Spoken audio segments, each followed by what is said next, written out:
room.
So, good morning to everyone.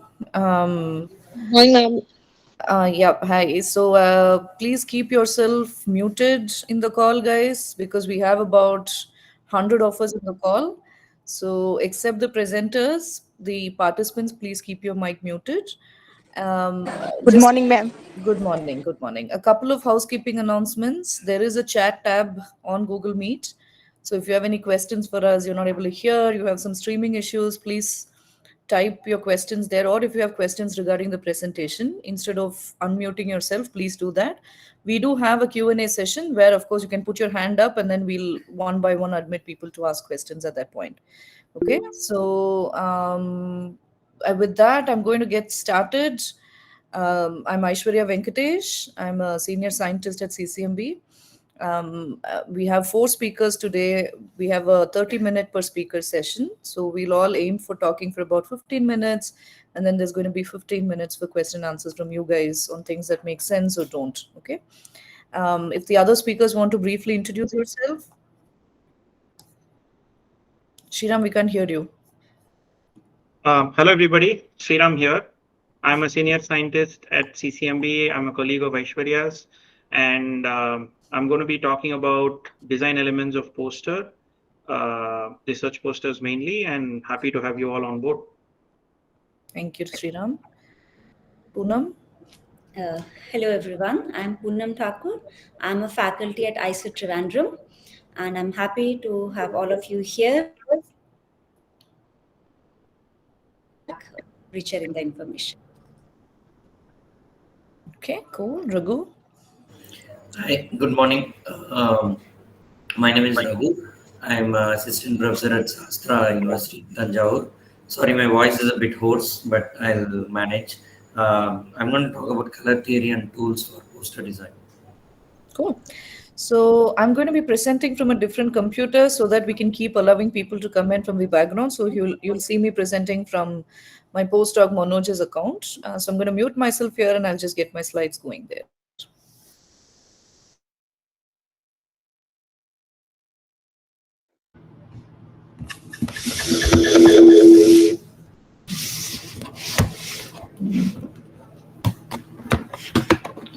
Okay, cool. Where do I see the slides, Manoj? Keynote in the bottom. We should start. Is everybody able to see my screen? Yes. Okay, perfect. So good morning, everyone. Like I said, this is an Elements of Poster Design workshop. So I'm Aishwarya from CCMB. I want to acknowledge India Bioscience. This series is part of our Let's Talk Life outreach grant that was funded. For those of you in the crowd that may not know how this workshop started, I think October of last year, I had just come back from a conference and I tweeted After seeing a lot of posters, I was starting to wonder, as students being trained officially on how to make good, effective posters. And so we had a poll in which about 400 students participated, and over 50% said that they've received none whatsoever. 20% said somewhat, and another 20% said yes, they've been trained.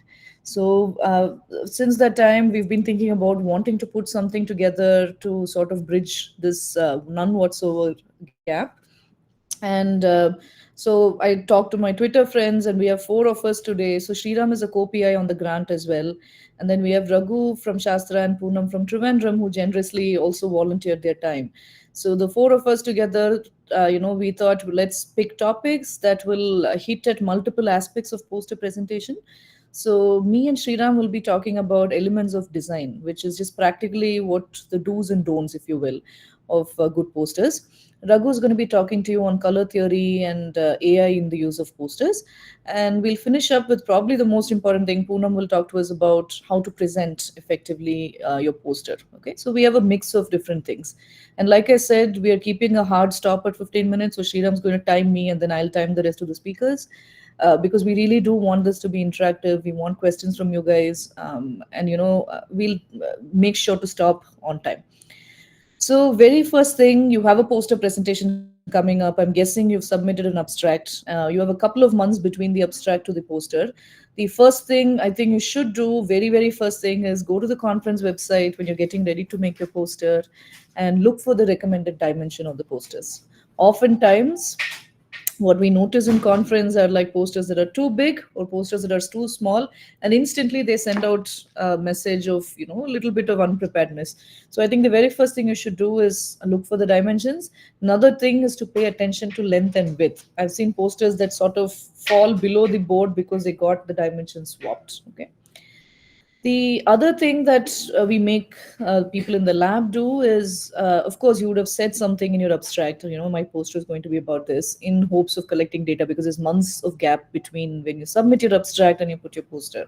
So about 2 to 3 weeks before this, we have a storyboard, make people do a storyboard. Essentially, storyboard is like panel by panel, just like a rough sketch of what you want what you want to go where, sort of a thing. You must be having data on hand. You'll probably be expecting some more data to come by soon. So then this is sort of your planning stage where you're like, this is what I want to put here, this is the data that will go here. And so a very rough sketch. And then once the rough sketch is there, you start transferring it over to PowerPoint or whatever software you intend to use. I can only show you how we do this in PowerPoint. It's what we use in the lab. This is for those of you who've never made a poster. You basically go to page setup, right? And from the conference website, you take the width and the length or the height, and you put that there, and then you hit OK, and what you get is a mega slide, right? So everyone, I'm guessing, has used PowerPoint to make some slides whatsoever. So a poster is just like a slide, but just a very big slide. Right? So these are the kinds of things that we do prior. Make sure to get the dimensions straight, make sure you have a rough storyboard, and then make sure you transfer it to PowerPoint when you're ready to start. And most of my presentation today is going to be on all the principles, or the design principles that I'm going to go over, come from a very simple theory, which is called cognitive load theory in psychology. What that means is everyone, right, we have a limited capacity in our working memory for processing new information at any given time. So this is true for most presentations, right? So if you have a talk for 25 minutes, if you pack in 24 minutes of data and have 1 minute of breathing room, then most likely people have hit the amount of cognitive load they can, right? So the same is true for posters.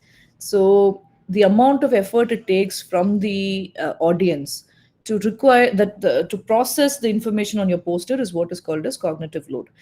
So effectively, the whole goal of this talk is how can you design your poster to make sure that the audience is focusing all their resources simply on understanding the science and not having to navigate the poster itself. So you want to minimize as much distraction, as many things that can otherwise load their brain, so that you keep the load focused, hyper focused only on the science. All right. And how do you do that? I've come up with sort of 10 rules in the lab that we follow, sort of like a checklist.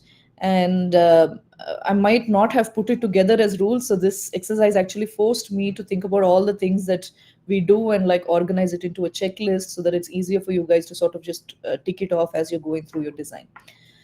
The first thing is color scheme, and like I said, Raghu has whole presentation on this, so I'm not going to take a lot of time on this. But for me, as soon as you make the mega slide, the first decision point is what color do I use, right?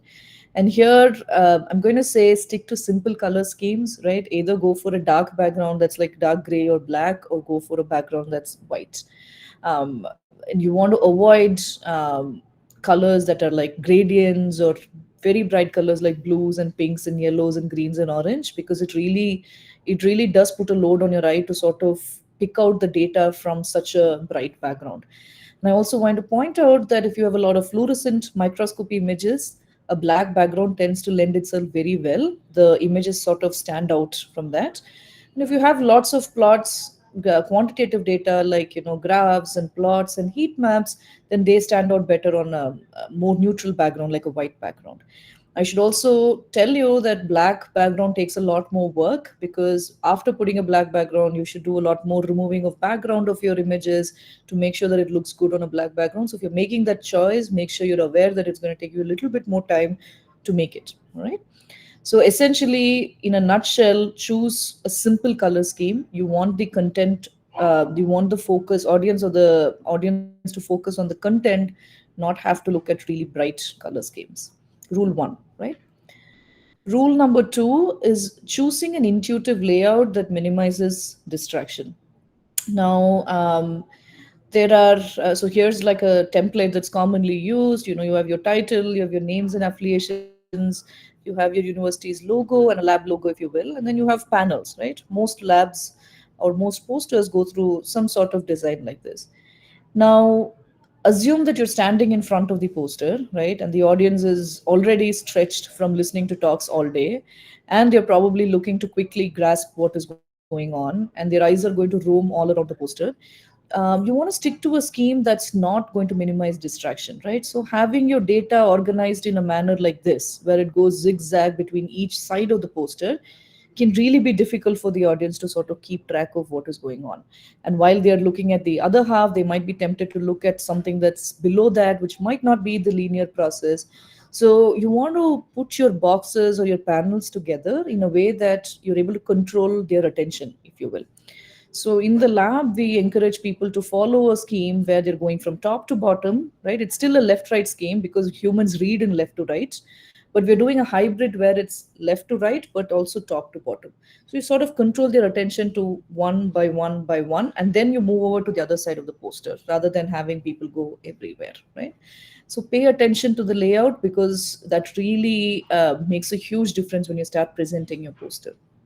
And also organize the panels in a way that the story flows, right? So you want to start from intro or background to introduction to your hypothesis to your project design, and then over to your results, to what you observe, to your conclusion, so on and so forth. So this sort of layout keeps everything very linear.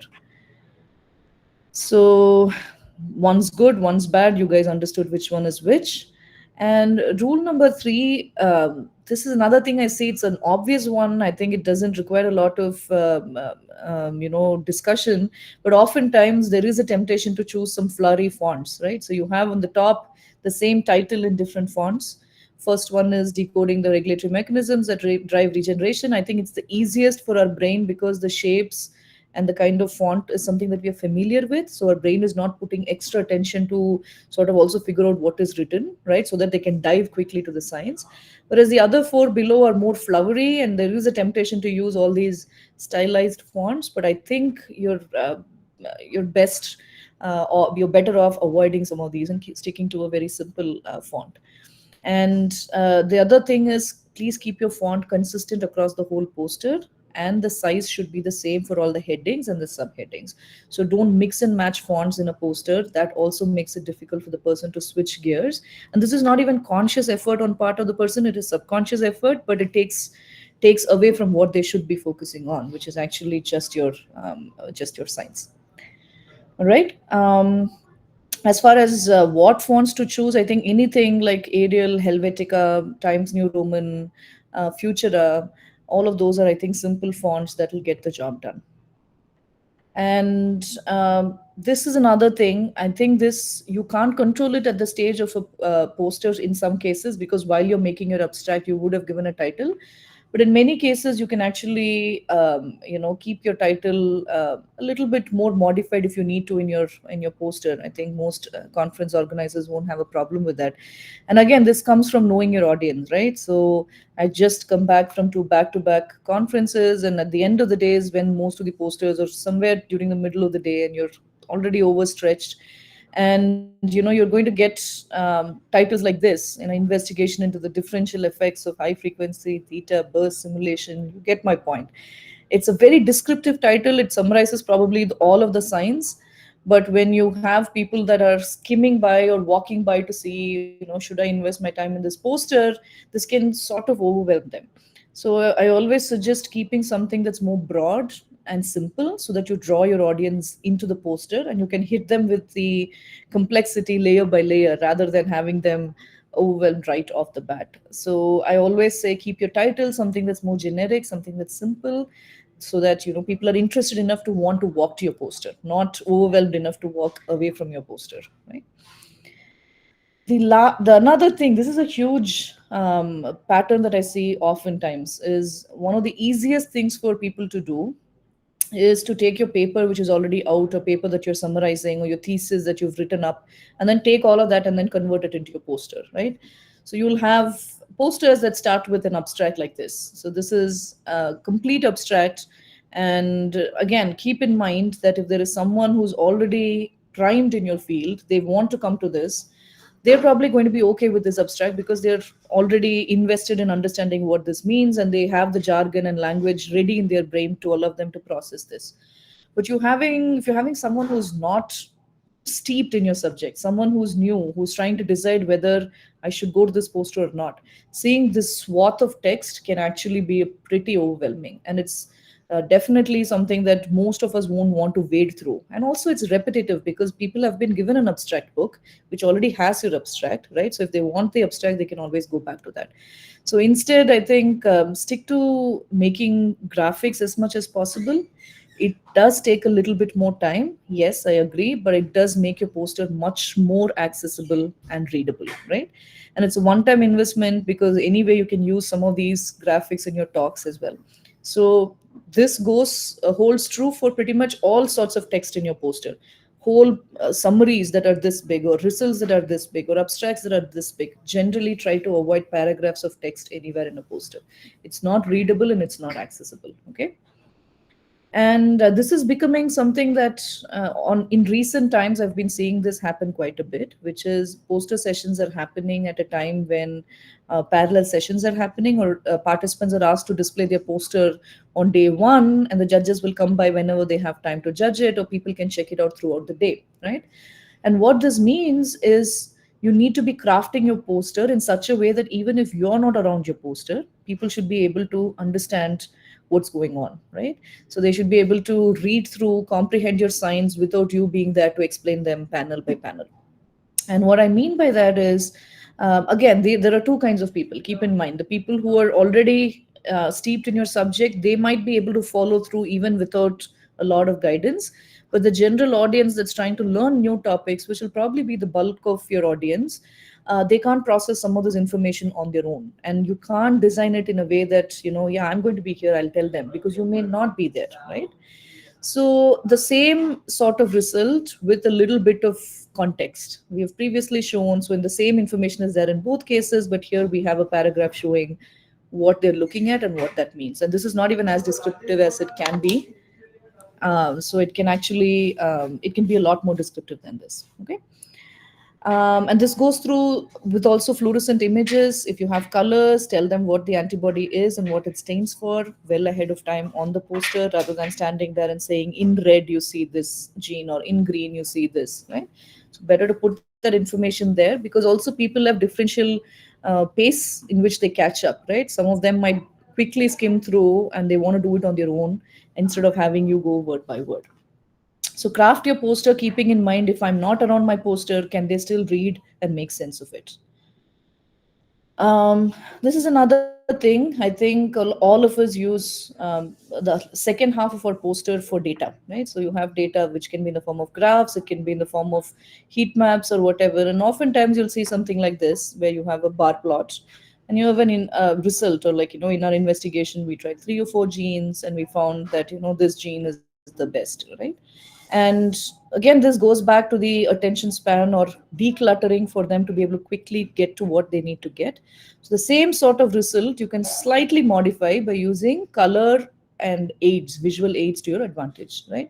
So in this case, the finding is that control and the individual gene treatments didn't have much of an effect, whereas this treatment of combined had a synergistic effect. So you can use things like optically clear, opaque, sort of transparent boxes to highlight the bar that they want to look at, and also translate some of the methods information from text to sort of a schematic so that they can quickly see what's going on. And then in a few bold font, put the take home message so it's right there. So I think you can agree that between the left and the right, one is more approachable and readable and understandable than the other. So this still goes back to the text, don't have too much text thing, but also gives you a little bit of advice on how you can modify your data, right? In a presentation, you can have things come by one. So you can sort of draw emphasis to the final bar by having it come at the last, and you have a laser pointer to go on the top and bottom. You don't have that in a poster. So here you put some arrow marks, put some colored boxes, or basically guide their attention to what you want them to see, which is the rule 7. And I've seen this, see, like when you actually put the effort to guide their attention, oftentimes when they have a aha, I got it moment, all the effort that we put in making the poster becomes worth it, I think. Lastly, I think, sorry, 15 minutes out. okay, yeah, I'm winding out. I have two more rules. um, there is a excitement on part of the students and trainees to pack in as much information as you can. You've worked hard to collect data and you want to show it off, but keep in mind again that this is where you have to ruthlessly chop to only keep the focus on key pieces of data, right? Try not to cram every piece of information. You can keep that with you as in your iPad and spare slides, or keep that information with you if they ask you, but try to have some sort of limit or information density, because it does overwhelm them. And if it does overwhelm them, there's a likely chance they'll miss out on your key points, right? So too many graphs, too many pieces of data can also be distracting, and white spaces are not always bad. In this case, it can actually help. Giving breathing room on the poster can help make the key pieces of data stand out. Okay, this is another thing that's sort of tied to rule number 6 for standalone comprehension. Instead of having panels say results or panels say conclusion, you can have descriptive titles that tell them what the result is. So, sort of burying the lead, as they say. So, synergistic treatments are more effective than single. So, they already know what you're going to show them. So, they're primed for that information. So, the results tabs can be instead of like results continued or results. I've even seen more results. So instead, differentiate by telling them what the final take home was, and allow them to process that information.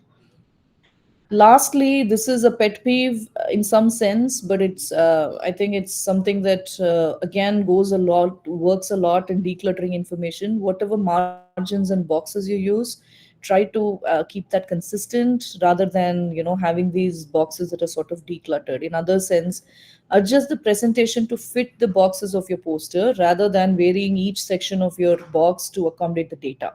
And this is where you can't go from a paper to a poster seamlessly. You might have to resize your graphs. You might have to make some things that are bigger, because we stretch them too much in a low resolution. You're going to get pixelated rasterization, I think, which Raghu is going to talk about. So it does take work to convert data from a paper or a talk to a poster, and take the time to do that and keep it consistent across your whole thing. And so to summarize, like I said, I'll make this checklist available just as a simple checklist in our list of resources we'll make available after the talk. But I just wanted to make a very broad summary on the things that you should and should not do when it comes to poster. And of course, in a 15-minute span, it's difficult to tell you everything. But hopefully this acts as a starting point for you to like, okay, these are big things that I should be doing that will definitely help my poster look better. And I'll close up now and say that we are actively collecting feedback. Okay, so we're sort of mulling over based on this overwhelming response whether it's worthwhile doing a soft skills and science series. So we want to hear from you guys on whether you're finding this workshop at the end of the day useful. So if you fill this Google form with some testimonials, that's the carrots I'm dangling. Post your feedback. We will share a Google Drive with you, and post only feedback. We will share a Google Drive with you with some poster templates and all of that. Okay. With that, I'll wind down here, and I'm happy to take questions. So, Manoj, you can stop the presentation here. I'll jump back to my computer.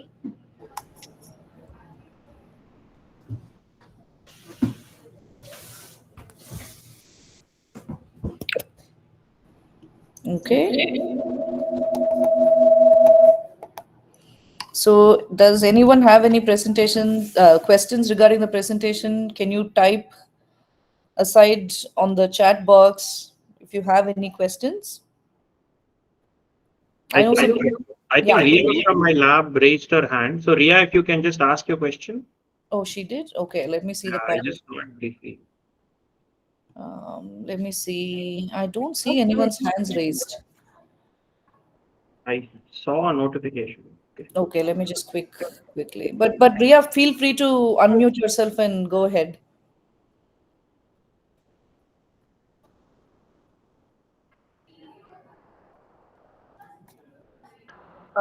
Good morning, ma'am. Good morning, Ria.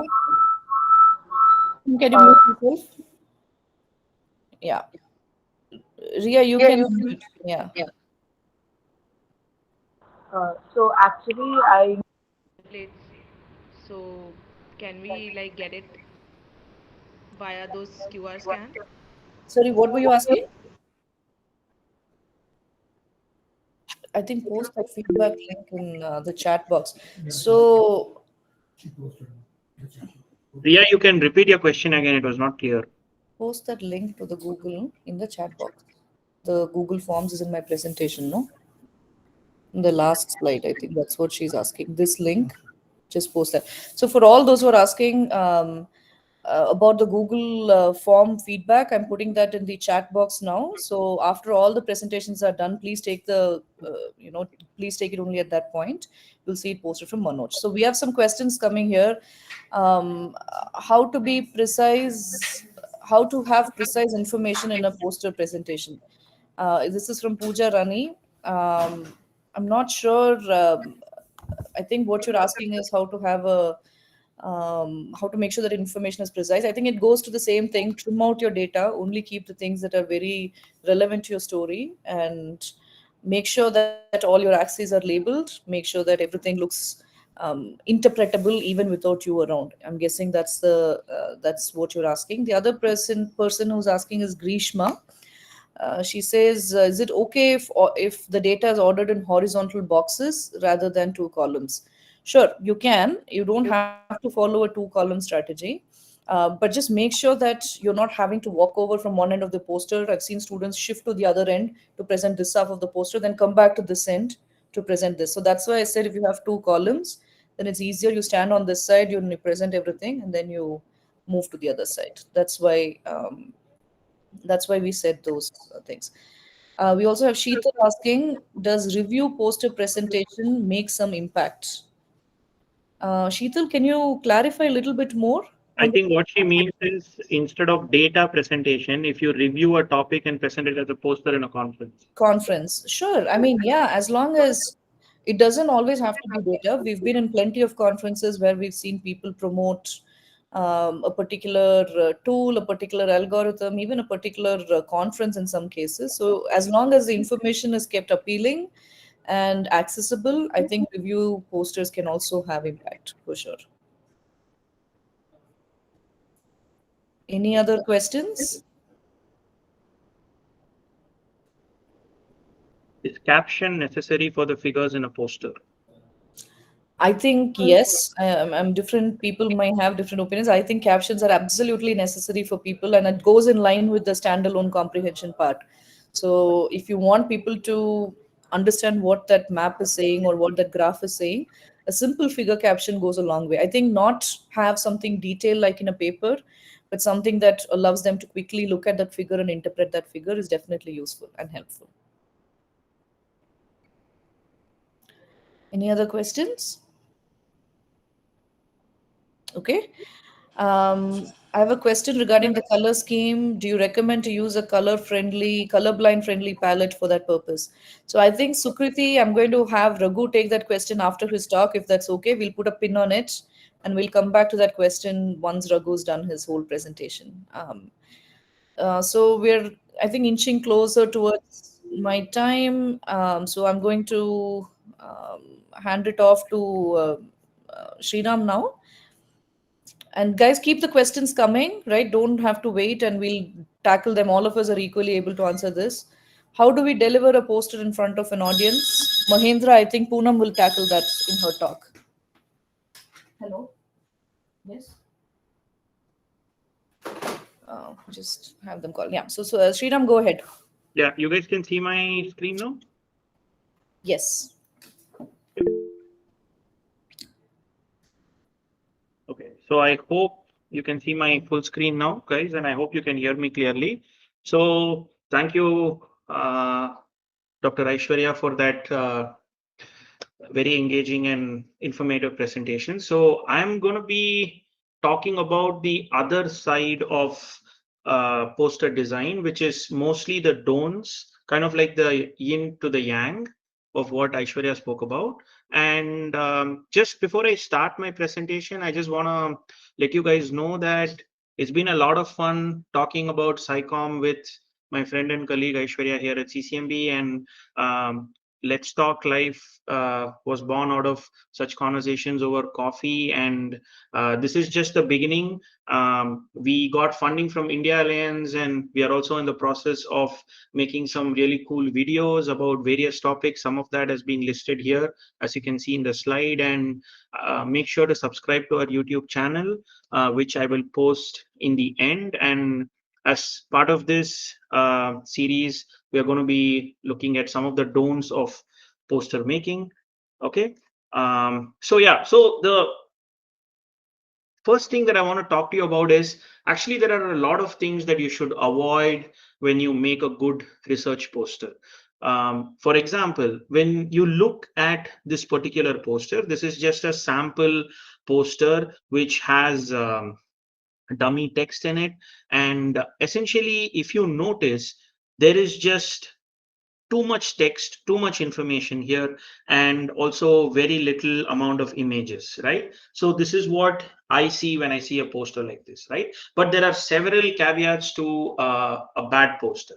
For example, the amount of texts and the font type really matters. For example, you cannot have a poster which is very large, but also have really tiny fonts where the people who are attending the poster have to come really close and look at it, and they struggle to read it.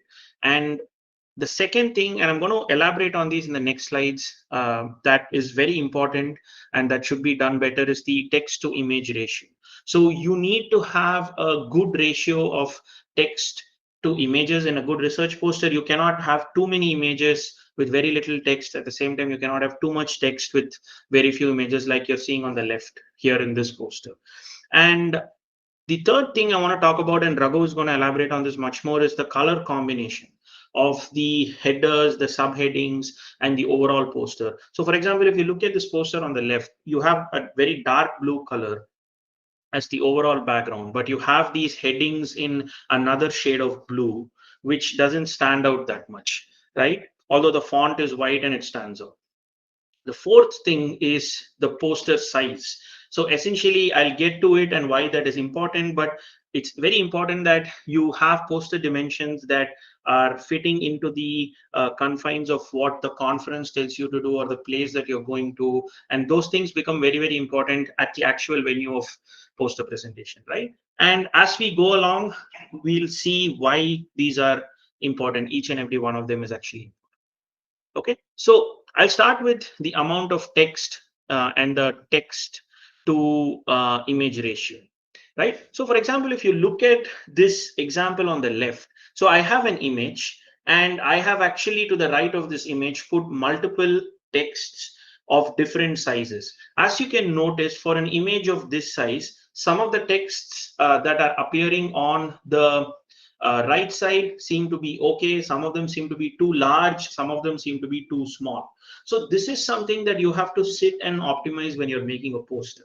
So when a person looks at an image and they look at the corresponding text next to the image, it has to be in a ratio which goes well with the size of the image. If you have an image that is really big, you need to have proportionately larger fonts. Otherwise, compared to a big image, the fonts become even more deceptively smaller. So this is very, very important. And the size can be determined by you, and you can also consult with your lab mates or other people and ask them for advice so that they can tell you, no, this is too big or too small. But I think this is very important because a lot of times when you are explaining poster to people, they tend to meander away from what you're explaining and they look at other parts of the poster, and it's very important for them to easily quickly catch up on what is going on in the poster. The second thing to avoid, for example, is have a bunch or a bulk of text right below an image, because this takes the attention away from the image. Most of your research data are going to be in the form of images or graphs, and you want to keep the focus of the audience on that. And essentially, by having a bunch of text below or above or on the side, you are distracting the audience from your data, which is very important for them to understand the research work that you're actually doing.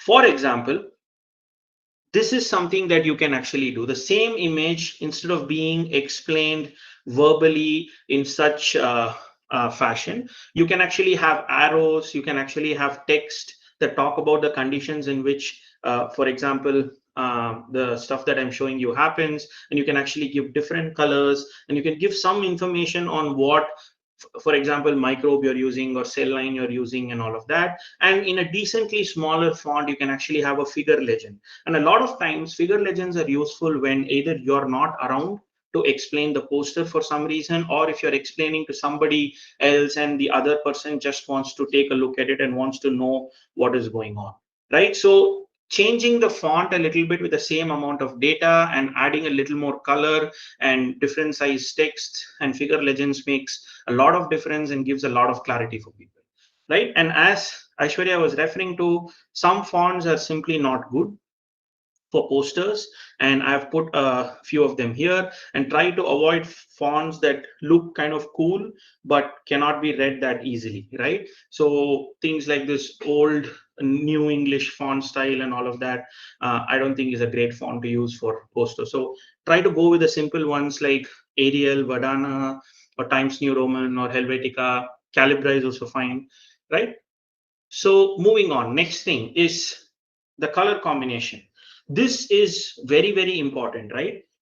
The reason is simply because when you have a poster and you have headings, subheadings, you're going to have a lot of data, and you're going to have figure legends and things like that. You want to catch the attention of the people looking at the poster with a really nice color coded heading, because that sort of sets up the stage for somebody to look at what you're doing, and it also clarifies to them as to what the data is about. So normally, at least in my lab, and a lot of good posters I've seen have a overall background that is black or white, or some shade of it, and then you have headers that are colors that go well with this combination, and this really helps put your data or the message that you're conveying out really well.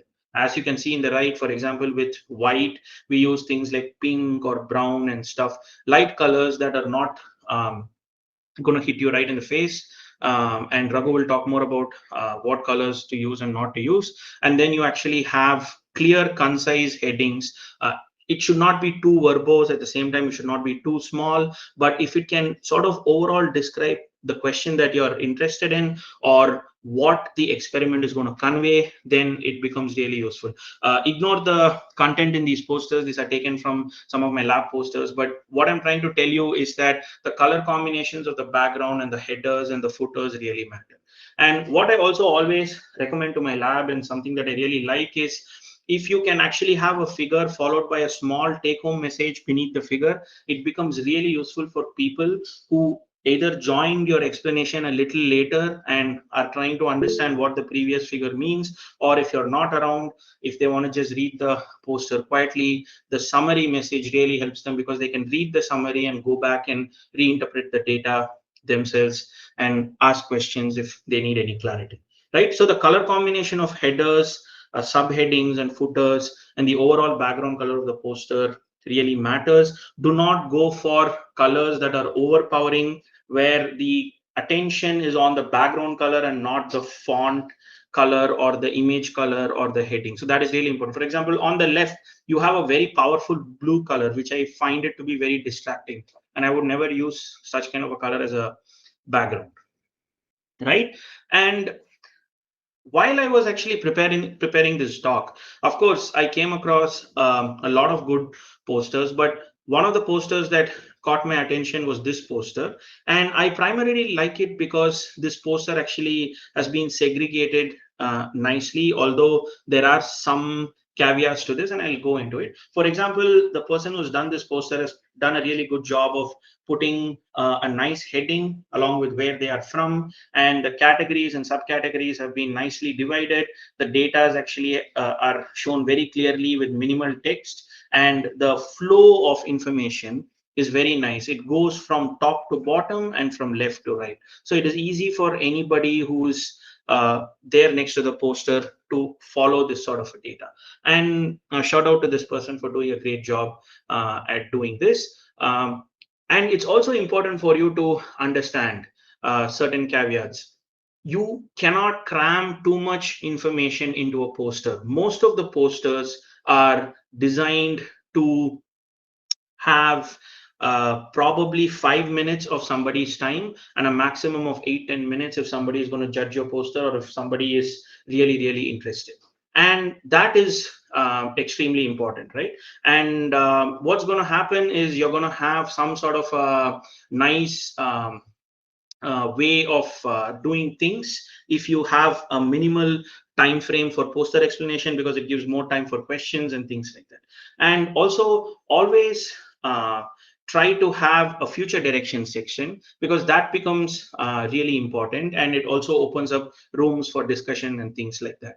And more importantly, always have an acknowledgement section where you can acknowledge collaborators, funding sources, because these things matter at the end of the day. And finally, it's also very important these days for you to leave contact informations in your posters. So do leave your emails, social media handles if you're active on social media, and then you can have a nice QR code which people can scan and go to your Google Scholars profile, or an online website if you have, or an online version of your CV, so that if they are interested to chat with you more, they can always do that, and that information can be available, right? And I think this is something that even Aishwarya covered, but I'll just go over it quickly again. Consistent color patterns are very important, and it allows people to easily follow what is going on. So if you consistently give one particular color for the headers and one particular color for the take-home messages after every figure, and if you have your schematics and things like that in a particular color, people can immediately understand what you're trying to explain. And this sort of consistency makes a huge difference when people are quickly glossing over your posters. And the second thing is the poster background. Usually if it is a light color, go for darker fonts, they stand out better. And if you go for a dark color, go for lighter fonts, and this is a no-brainer. And finally, I personally prefer posters mainly with white or black backgrounds. I think these are very classic and they catch the eye of the people very easily, right? And another important thing that I want to discuss here is the following. A lot of times conferences actually give you the dimensions in which the poster has to be made, and this becomes very important because if you look on the left, there is an image of a person presenting a poster, but this poster is clearly oversized, and oversized posters are difficult to handle both for the person explaining it and for the people listening, because a lot of times you'll have to bend it around the poster board and you'll have to put extra tape, and the data and information in that part of the poster is not very legible, and you'll have to do things to explain it, and it overall doesn't look good also. So try your best to have posters that fit the required dimensions, and this becomes particularly important. And this also allows you to have a little bit of extra space or maybe a lot of space. So for example, on the right, you can see a poster which is much smaller than the given dimensions. And a lot of conferences are actually doing this, because what now people are doing is, once they have a poster put up on the board, they use the extra space very nicely to pin up papers or reprints of the work that they have done, which can be taken by other people and it can be read by these people. Or you can have slots where you have a small iPad, and if there are any video simulations you want to show to the people as part of your poster, you can actually do that. I have even seen people who have small feedback forms right there, which people take and give feedback if they have to, so that it helps this person to work on the feedbacks that other people give. So having a poster that either fits the board or that is smaller than the board becomes really important. And I think this is something that you have to keep in your mind. And another important advice that I want to give you is, if you have designed a poster, if you've taken the time to do that, and if you have practiced using that particular format, try not changing it in the last minute, because your mind usually gets accustomed to that, and it ends up being a disaster if you change your poster format in the very last minute and in your mind you still have the previous format. And either go for a vertical flow of information or a horizontal one. Don't mix and match. So if you start from the top to bottom and then you go left to right, it's always great. You can also choose to go from left to right first and then go from top to bottom, but keep it consistent across the poster.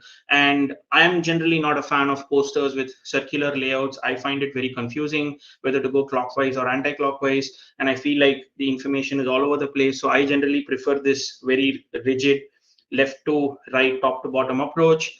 And I also generally prefer landscape posters over portraits, simply because sometimes if the poster shoots down beyond the poster board, it's difficult. And also long posters, people will have to bend down a lot more to look at data at the bottom. So I generally like to have landscape format posters, but again, this is a personal choice. And yeah, 15 yeah, minutes. I'm done 2 minutes. And then keep the poster corners relatively free, so that when you pin it up using tape or pins and stuff like that, your data doesn't get disappeared in the corners. And lastly, some of the tips that I want to give finally are, if you can number your headings, it becomes easy for people to follow the poster, or even though it is intuitive flow of information. Like I said before, small take-home messages are really, really important, and they help a lot in people understanding it. And if headings can clearly state what the question is or what is being done, and that becomes very important. And finally, if you have a time crunch, know exactly what to skip and what not to skip, so that you're not bogged down by unnecessary information and you convey the main points of the poster. And finally, I just want to finish by saying that please subscribe to our channel. We are going to have videos coming out, and we're going to be doing a lot more of this SciComm initiatives. So I hope you guys find these useful. And I just put a snap from one of our early days of LTL, Let's Talk Live, where we were recording videos. It was a lot of fun. And I would like to thank India Bioscience and CCMB for their financial support and helping out with this initiative. And I'll be happy to take any questions. Thank you, Sriram. If you can open the chat box, there are a lot of questions for you there.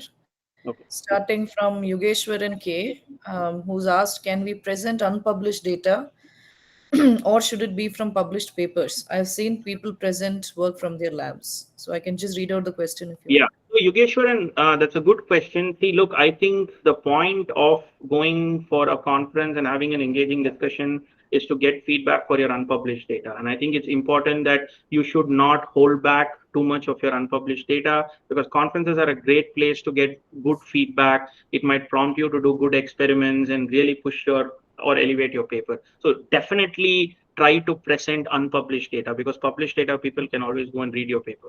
Okay. And Saurabh Chand Sagar wants to know what should be the ideal number of results for a single poster. Okay, so that is that depends on your perspective. If you are confident and you can handle explaining a lot of results without cramming too much information, the more the merrier. But in my opinion, I think you should try and avoid the extra control data that you have, because the poster is all about conveying the key main information, and whatever is needed for it has to be conveyed. Controls can always be part of supplemental information of papers. Okay. So Mahendra Singh wants to know, can be reference images, tables, and any scientific data that have already been studied for my poster? If yes, then how, which way would be better? Mahendra Yeah. Singh, are you asking if you can use published information in your poster?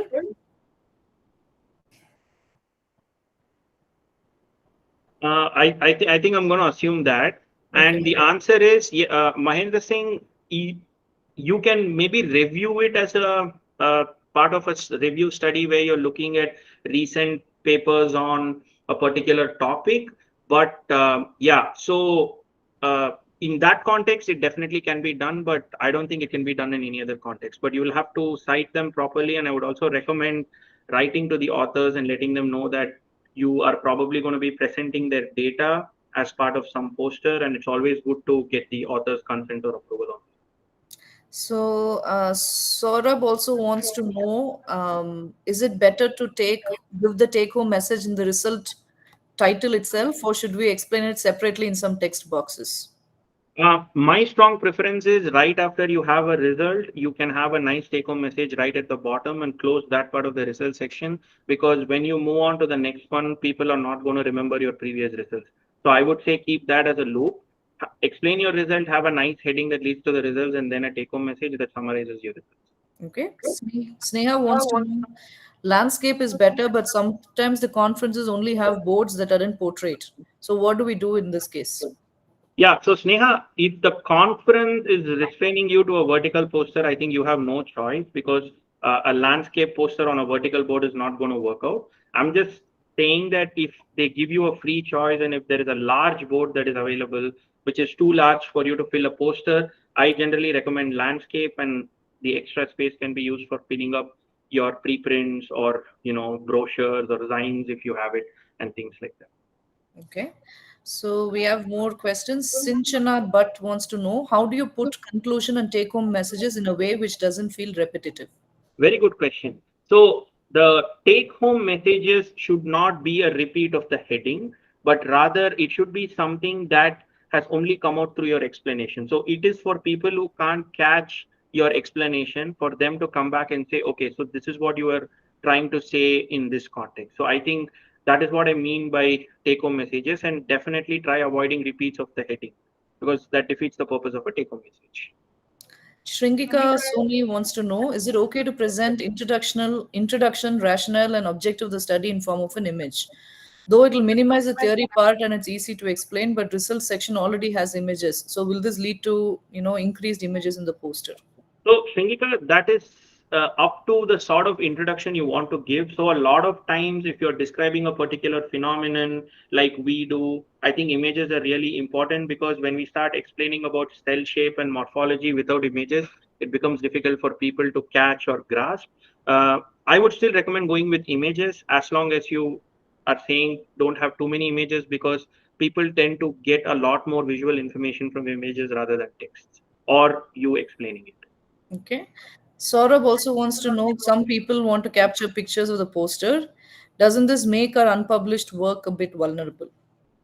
That's a very good question, Saurabh.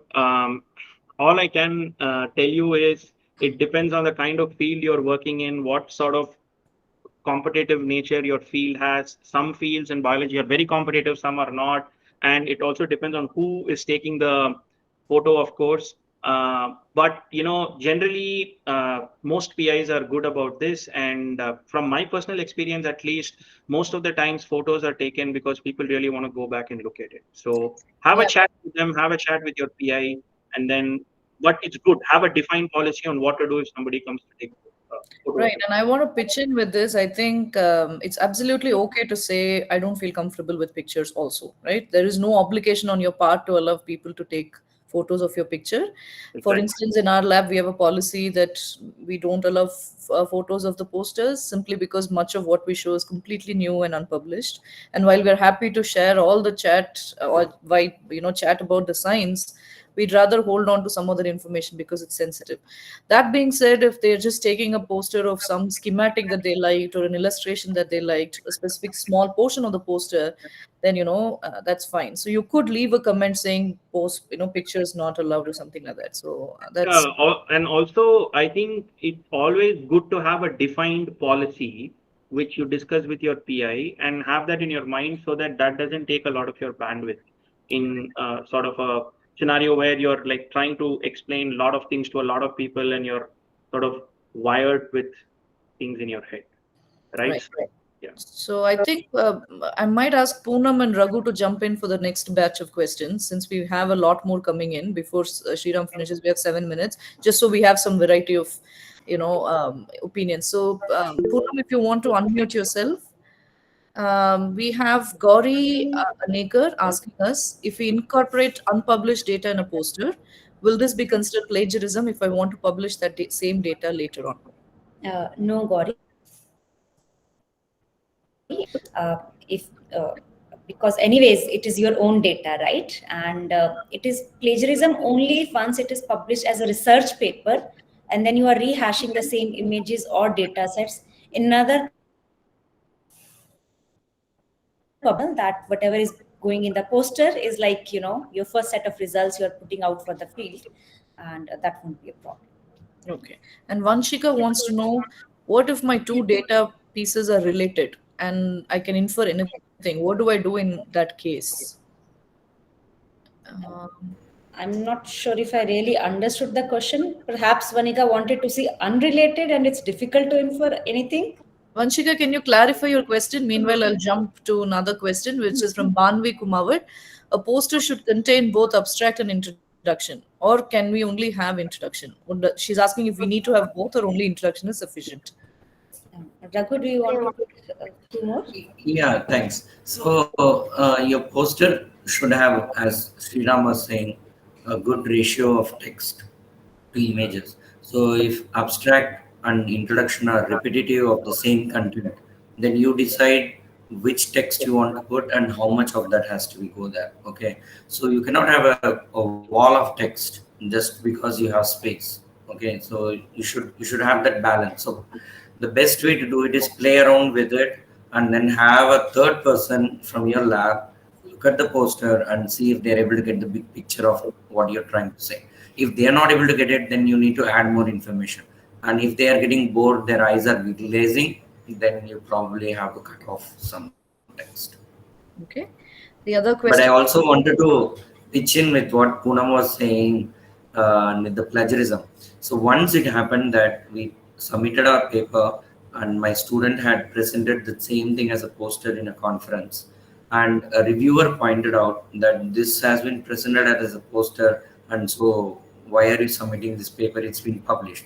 So we had to write the comment back to the reviewer saying that was a poster, this is a paper, that's not the same. And so the plagiarism part is not plagiarism, but it did happen to us once like that. Okay. So Gauri Nakar also has a question. Are only papers from those who present their data orally published in the journals in which the organizers have collaborated with to publish? So she's asking, do we prefer in this case an oral presentation over a poster presentation? Anyone wants to take that? I don't. Yeah, go ahead, Raghu. Go ahead. No, I didn't understand the question. Are they asking like, should we go for oral presentation or poster presentation, or they asking like, can we have an oral presentation and a poster presentation at the same time in the same meeting? Excuse me. I would like to clarify my question. Yeah. So most of the times people prefer an oral presentation over a poster presentation for maybe reasons like cost also, and the other reason maybe whoever presents orally, their papers are called for publication with the journals and the organizers are collaborating with. So Okay, I understand what she's asking. Yeah. Gauri, I think what you're referring to are conferences which also say that whatever data is presented here will be published in some immediate proceeding or a tie-up with a society journal that they have. So Yes. maybe in those scenarios, yes, they might prefer oral over poster. But in general, we are talking about submitting our data to peer-reviewed journals, which we have to do anyway separately. That is irrespective of whether our data goes as a poster or as a paper.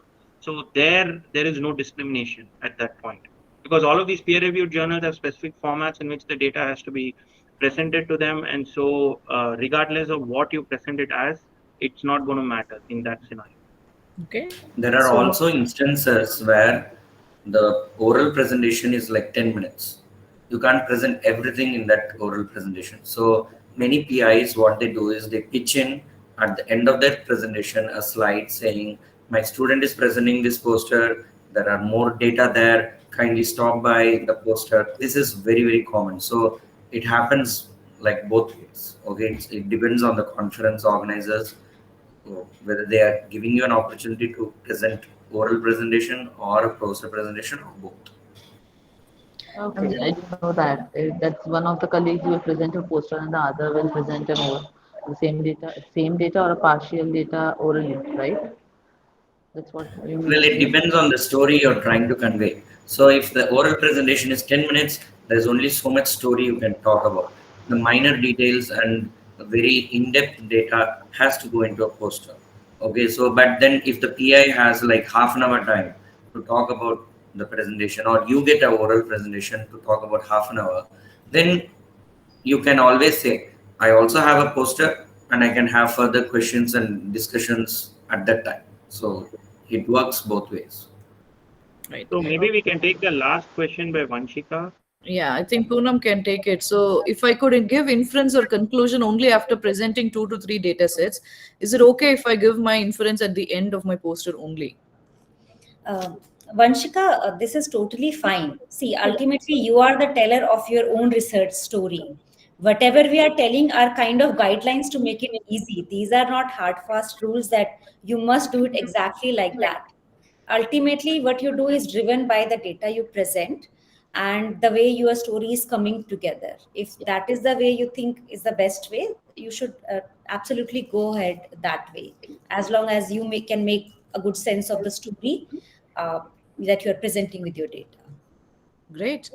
So let's thank Sriram. That was a terrific session, I think. Thank you. And then we'll now move over to Raghu, who will talk to us about color theory. So I'm going to mute myself again.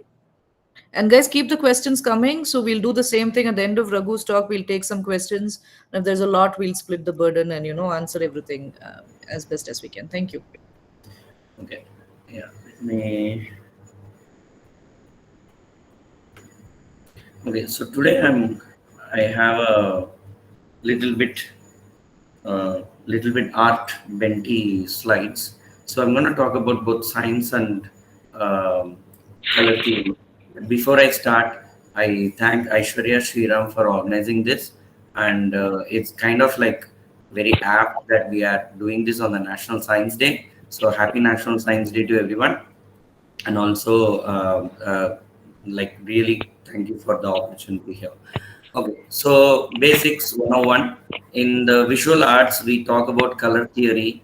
The color theory as a body of a guide to see how colors mix and what happens when there is and what kind of visual effects happen in the color theory. Okay. The formalization began right around the time Isaac Newton's theory of color came out, and the nature of primary colors, secondary colors, and tertiary colors was happening. So it's not that old, but then there has been a lot of developments that we can see. Now, we as humans are limited to a certain type of color spectrum, which we know as the visible light spectrum, because we have only 3 types of cone cells: red, green, and blue. So that's called trichromacy. Okay. So what I'm showing you is like the images or of paintings, which is where I personally get a lot of inspiration and aesthetic sense of how I want to present my poster. So when I have an image made, or when I have a figure made, I always look for a balance of colors. I always look for what is the value, what is the hue, what is the saturation. And in both these paintings, what you see is like an amazing balance of values. So it doesn't matter what hue is being used. So in this particular image, the value is the same value is used in this particular part and also in this particular part, and that makes this image really good. Okay. Now, one of the best abstractions that was done in the mid 20th century was by Mark Rothko. His series of paintings are being exhibited currently in Paris and New York. And Mark Rothko knew color theory, and he knew so much that this is like one of his famous paintings. And for someone who is looking at it first time, they might think this is just a like two color scheme, but actually it's more than that. The use of primary colors and the way he has used the golden ratio in this is what makes this painting really stand out. So those are some of the elements that you take from the art world into the science world. So it's basically a rules, not more rules, but mostly guidance. But the most important thing people do is they choose not to consult color theory. They say, well, I got a good eye for these things. I like this way of doing things. So that particular sense of good eye may or may not be true based on who's looking at it, what is happening. But mostly you want to focus on creating aesthetically pleasing blends and producing maximum readability and clarity and some type of cultural association to have some meaning going into it. So basically nothing but it's like you chose a particular set of colors. So there is some theory because of which you chose that. So once you identify that guidance or those guides, it becomes pretty clear why you went ahead with that particular color palette. That's what we call. So there are three primary colors which don't get created by mixing other colors. This we know as primary colors. So red, yellow, and blue. And there are colors that come up due to mixing of those primary colors, and those are called as secondary colors. So this is nothing but creating the color wheel. So the color wheel is what you see here, and most of the time the color wheel is used as a good guide for identifying which colors you want to use. So the colors that are there in the diagonal joined by lines, they are complementary colors. So complementary colors go pretty good, and it is like you will not fail if you select those complementary colors, irrespective of whatever figure you're doing, whatever image you're doing, the background, the layout, everything. Okay, so the color wheel. So color wheel, you have the which color mixing two colors you get another color is what you need to understand or what you need to remember. But you also need to remember what are the cool colors and warm colors. Warm colors give out heat, cool colors give you a sense of peacefulness. So here I want to tell you a trivia that the color purple was not used very frequently. It was a color associated with royalty. So, and also the color blue doesn't occur so much in nature, but very, very rare it happens. But when it happens, it's brilliant blue. Okay. So you want to think about contrast. You want to think about blending. You want to think about the effect that it's having when you are trying to show a particular image. Again, what is the different terms you will come across? Monochromatic, complementary, triadic, and there are so many. Analogous is something that we will see. So what are these? This is the same thing where you see in the color wheel when you are selecting colors from one part of the wheel to another part of the wheel, and what are the different colors you are selecting. Like for example, this is split complementary, it is pentagonal in shape. That's an amazing color palette that you can go ahead with. Okay. Now, depending on how you're presenting, if let us say you're presenting your poster in a virtual conference, you are going to share your screen like how I'm doing now. Now, in that particular case, you go for an RGB color scheme. Now, the colors that you print on poster doesn't go by RGB. It goes by CMYK, and the K stands for the black one. So CMYK is a different color mixing scheme than the RGB. And this goes again the same thing for oral presentations, where the presentations you use an RGB because that is what is being projected. But when you're having it as print on the paper, when you're publishing an image, you always try to go for CMYK. So remember this, there is a difference in the color scheme of what you're using. The most useful color scheme or the system that is scientific and very understandable and logical is the Munsell color system. On the vertical axis here is the value. So you have very light values at the top, very dark values at the bottom. On this radial axis, you have the hue, and that is the color wheel. Okay, the red, yellow, red, green, blue RGB scheme is on the radial axis. On the x-axis, you have the chroma, which is nothing but your intensity. Okay, so the saturation part. So this is the representative of the Munsell color system, and you have millions of colors to choose from, and depending on which particular saturation you are going for. It was done very early part of 19th century. I take a lot of inspiration from artists who have revolutionized modern contemporary art. One of my favorite artists is Amrita Shergill. Amrita Shergill color palette, you can see, is very muted, is pastel. And you also, when you look at a painting like this, the first thing that you are doing is the gaze or the eye tracker that we call in science. So the eye tracker is first you see the bride's eye, because the bride's eye are focusing on the audience. Then you are seeing here the maid, and then the maid's eye are going to her helper, but then immediately behind the helper is the small boy who is also looking at the bride. So you see the eye tracker going in a circle, and that is an amazing composition that is very famous because of this painting. And in a self-portrait, you can see Amrita Shergill used complementary colors, which makes the red hat very striking, but at the same time, it is not very on your face, but it's actually pretty pleasing to look at. Another favorite artist who played a lot of mix and match with color schemes, mostly solid colors, was Yamini Roy. And you can see he was very inspired by the Kalighat paintings. And here you can see the use of complementary colors, and also how he has not given any negative space at all. Everything is positive space. And in this Apsara painting, he has used like every inch of the painting to convey what he wanted. Now it depends on in a particular figure.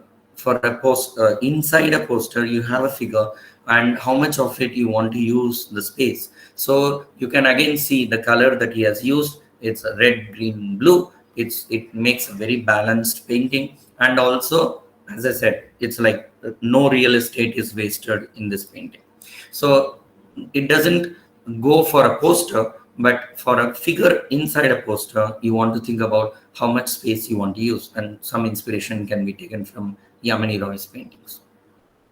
This is a painting my grandfather did. Again, he has used a complementary color of the Tanjavur Brihadishwara temple, which is where I am located. And you can see one thing is the temple is not in the center of the image. Here is the central axis, and this is away from the center. And that also gives an asymmetric way of how you are looking at a particular. So this goes back to the theory of composition in the art world. So what makes a painting click? That is because it is not always symmetrical. There might be a different composition being used, and that is something that you can get inspired and do your images. Okay. Now comes the little bit jargon part of the talk. I'm going to go a little bit more, breeze through this so that it's not become very technical. But you want to remember what are pixels, what is the resolution, what is the bitmap, and what are the bits of an image. And these make a lot of like make or break the figure. Now, earlier, when you make in a PowerPoint, it used to be 3:4 aspect ratio. Now it is 16:9. So when you're making a slide for an oral presentation or making a figure in a slide, you want to remember what aspect ratio you want to use. Again, grayscale versus monochrome. You have a different type of compression, and you have a different type of information being loaded. And here, the most important part is dithering. When you're trying to increase the figure of a low resolution image to a bigger size, you end up having a lot of half tones, and these half tones end up creating more information loss. So for example, this particular image is a 24-bit color, the same in the 8-bit color. So here you have some dithering happening where exactly like around the leaves. You cannot see the leaves very properly. You cannot see uh, the, the lines of the beak in this particular image. What type of images go in a poster? Again, depends on how you are rendering the image. Image rendering is a computationally intensive task. Depends on whether you are using a JPEG or a TIFF. TIFF takes a lot of time to render, but JPEG doesn't take a lot of time. But there is a lossy compression, which means you lose some information, but it's very easy to export on the web and post it on the website. Most of the time, people tend to do PostScript, which is much better. But the standard ones, apart from the BMP, Macintosh versions, the most standard version these days are PNG. But PNG also has certain disadvantages than compared to TIFF, but it has a lot more advantages than TIFF. Okay. The most important part that you want to understand is vectorization.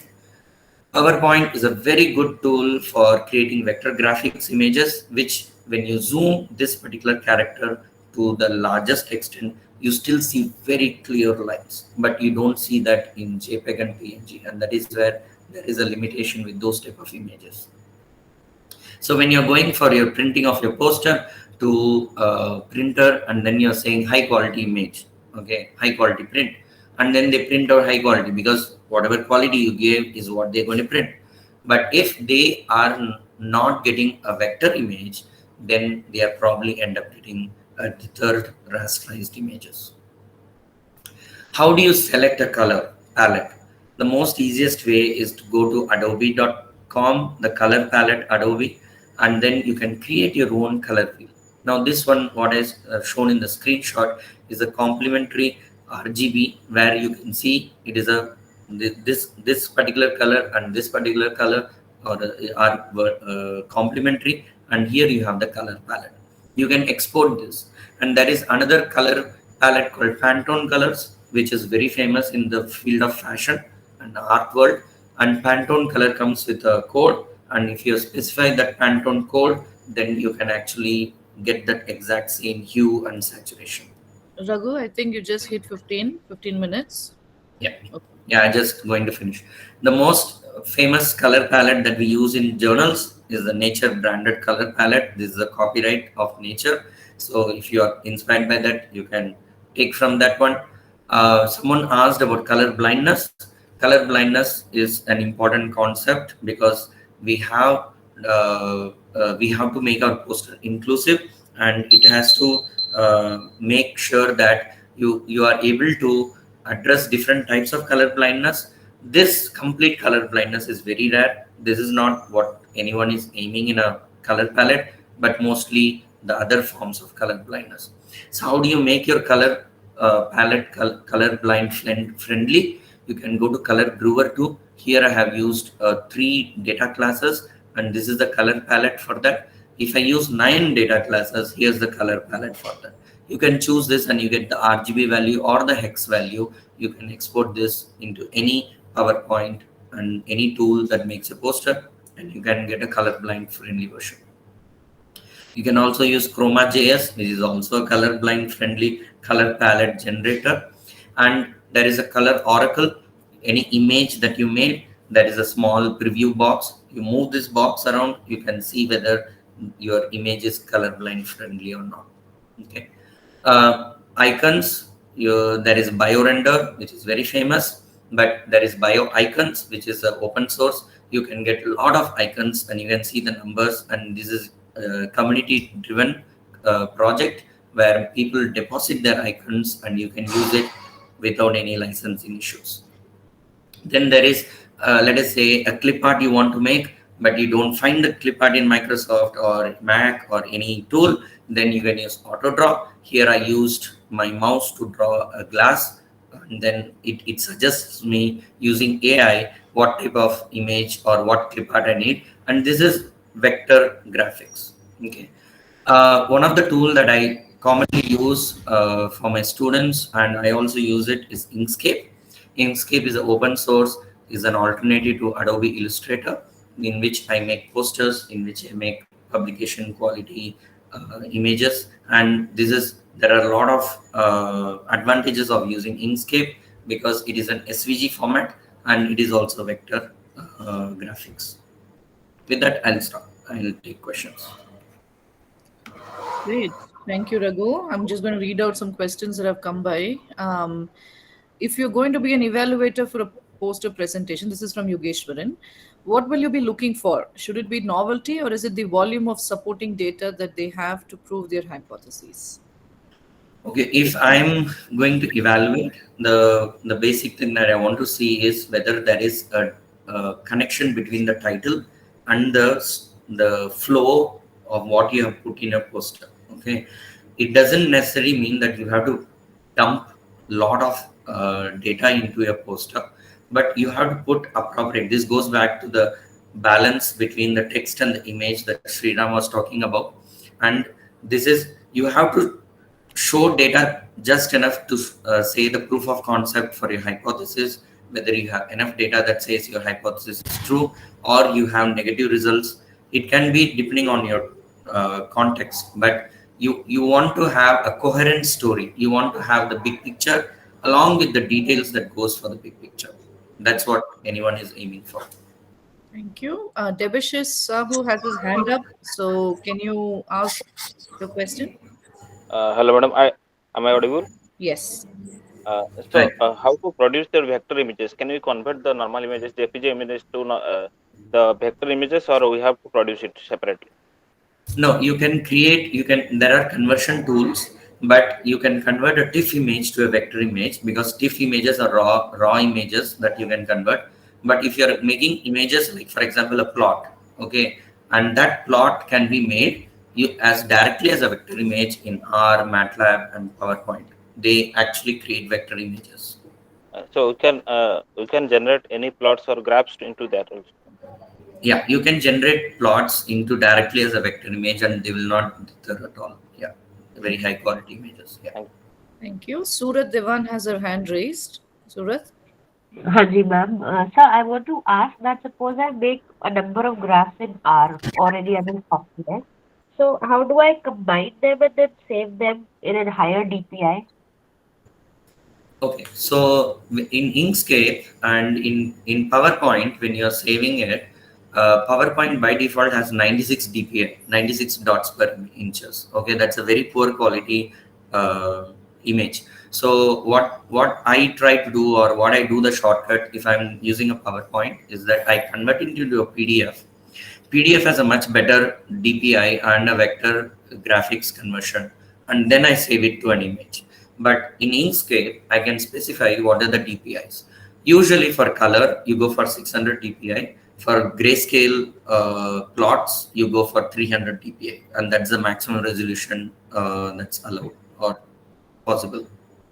Okay, so Saurabh sorry, I just missed it, sir. So you save it into the PDF first, and then what were you saying about the DPI, sir? 300 DPI, 600 Yeah, so in PowerPoint, the maximum DPI is 96 DPI by default. But there is a setting in PowerPoint where you can set it to a maximum resolution. Even then, it is about 150 DPI, not more than that. So from PowerPoint, you can convert it to a PDF. PDF has a much better DPI rate, and then from that you can save it as an image. Right. Thank you. Okay, thank you. Saurabh Chand Sagar wants to know what software is ideal or best for the poster preparation, like Photoshop, PowerPoint, Canva. Also, is it good to include a variety of colors in a poster, or should one avoid too many colors? Okay, those are three questions. What is the best software? If you have the licensed version of Adobe Illustrator, that is the ideal software for making a poster. But Adobe Illustrator is not cheap. Okay, so Inkscape is the next best open source tool that is exactly like Adobe Illustrator. What color palette can be used? What color palette can be used? Sorry. No worries. Yeah. What color palette can be used is depending on what you think is aesthetic and what you think is really looking nice to you. And that goes with, like, for example, today I wanted to wear this multicolored shirt. Okay. Tomorrow I might go for a plain yellow shirt. It depends on completely what is my mood. And that is actually judging your aesthetics, your inherent instinct aesthetics and capability, the art palette that you're selecting. So the spectrum that you want to select is something that is pleasing to the eyes. So don't go for too many warm colors, too many cool colors.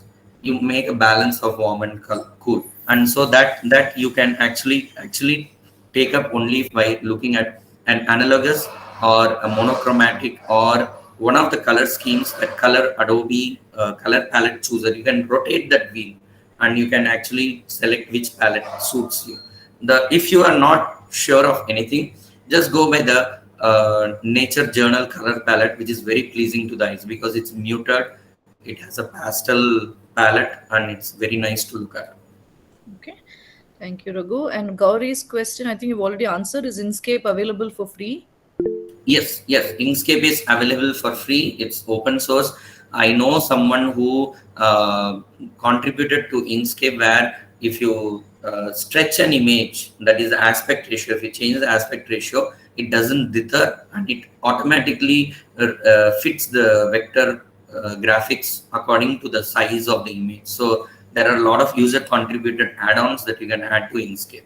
Okay, and can we export it in a PDF format for printing from Inkscape? Oh, yeah. Inkscape can export to PNG, PDF, TIFF, all sorts of formats. It's very good for publication, even posting on websites, like an image that you want as a JPEG image, the low file size but high quality. It can do all sorts of stuff. Yeah. Okay, so we'll take a final question. We have Niharika who's raised a hand. Niharika?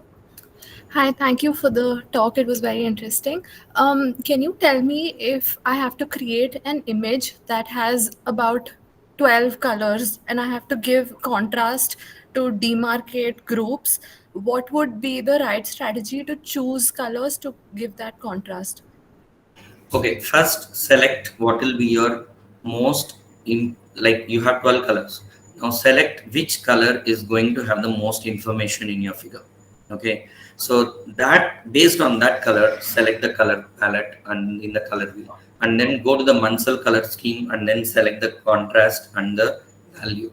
That will set up your color palette because, and if let us say this is also very taxing, go to Color Brewer, okay, and say that you have 12 data labels. Automatically you can select different color palettes and then it will tell you which one has like different values and hues, and you can actually see the difference between the 12 colors. Okay, thank you. Thank you. And Raghu, I think there are more questions, but you can sort of address them in the chat. So we're going to let Poonam take over now. She's going to be talking to us about how to deliver the presentation. Poonam.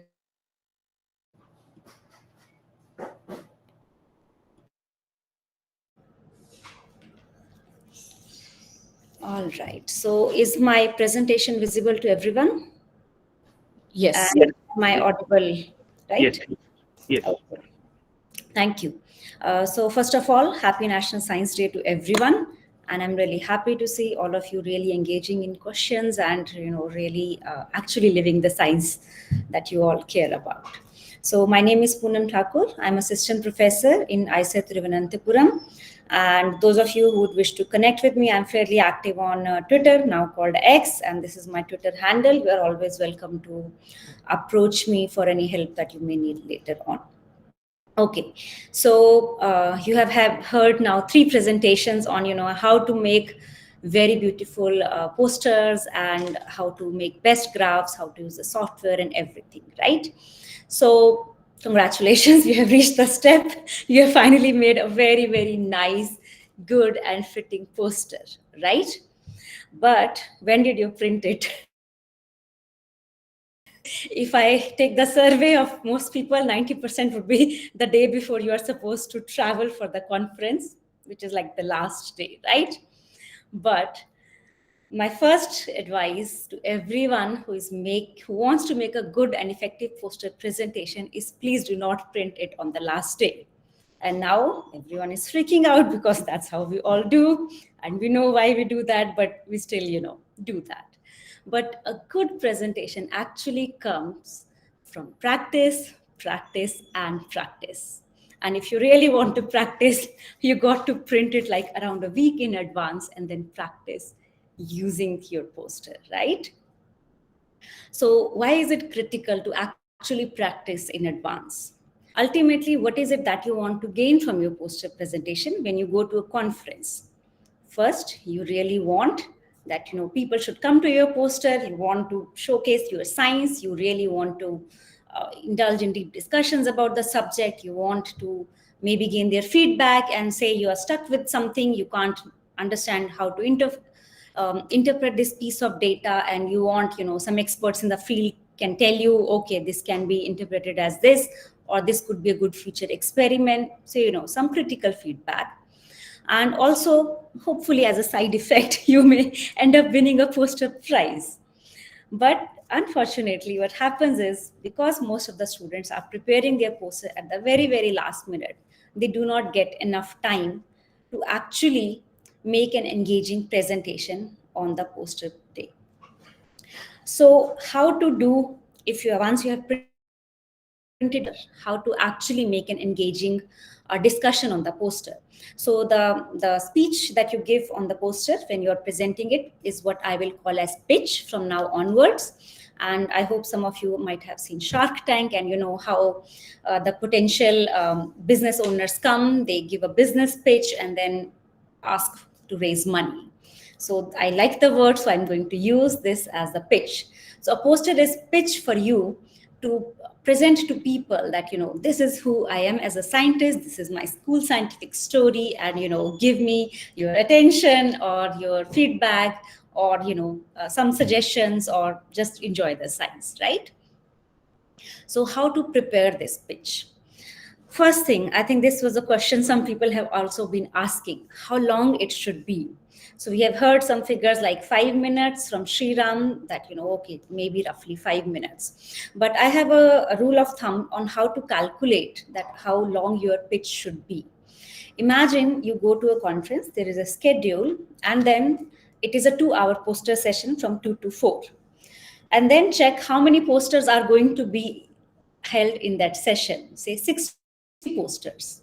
So a very easy way to calculate how long your pitch should be, total number of posters that are available, divide by, like how many available time is. So if 60 posters, 2 hours, 120 minutes. So that means the amount of time available for each single poster is roughly 2 minutes. Now this may vary from conference to conference, but it will typically land between 2 to 3, 4 minutes or so on. So it's a good idea to always prepare a pitch to fit this time. All right. But you don't have to just stick to this. The audience that is going to come to your poster is going to be fairly varied. You will have some people who are, it's their first conference. They are probably undergrads or their first year PhD students. They are just entering the field and they may not know everything, the technical details or the background of the field. So what you will need to tell those people is going to be different. But then you will also have, grandfathers or grandmothers of the field who have invented a key technique, or, someone who has really discovered a big molecule. Now, those people are seeing the field for 50 years and they might know everything. So you will just need to tell them few very key points of what new research you have done. So have the variants of your pitch ready that are suited to a diverse audience. And you will be giving different kind of pitch to different people. Easiest is to keep a short variant ready, like the 2 or 3 minute version, as I told you, and a long variant prepared. And long variant also does not mean a 20-minute pitch. It still means between 5 to 6 minutes kind of pitch that is ready with you, that you can use to communicate with audience who are more deeply engaged or who are in the field and want to have a very long driven conversation with you. Now, what are the contents that should go in this short variant and long variant?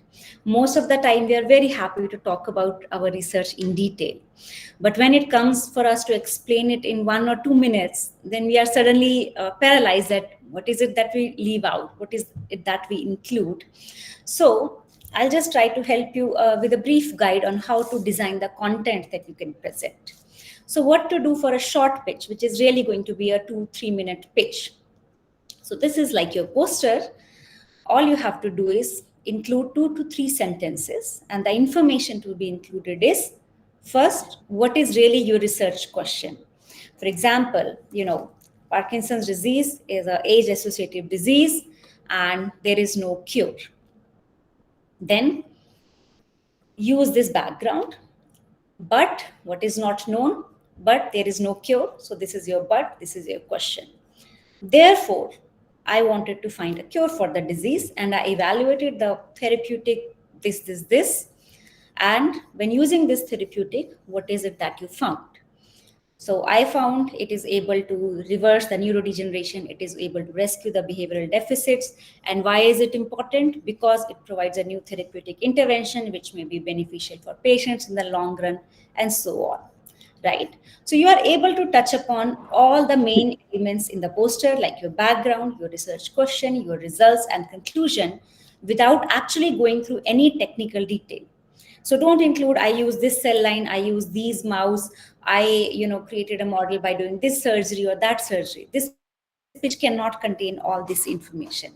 It is really very, very broad strokes about your question, what are your key findings, and why is it important or why it should matter to anyone, right? So this is how to present a shorter pitch. But then you will also have audience which wants to know more, wants to talk more to you, and may have more time to spend at your poster. So how to prepare that kind of a pitch? So in this case, you can give a little bit more background information, like, how is the prevalence of Parkinson's disease? What is the age demographic that is affected by Parkinson's disease?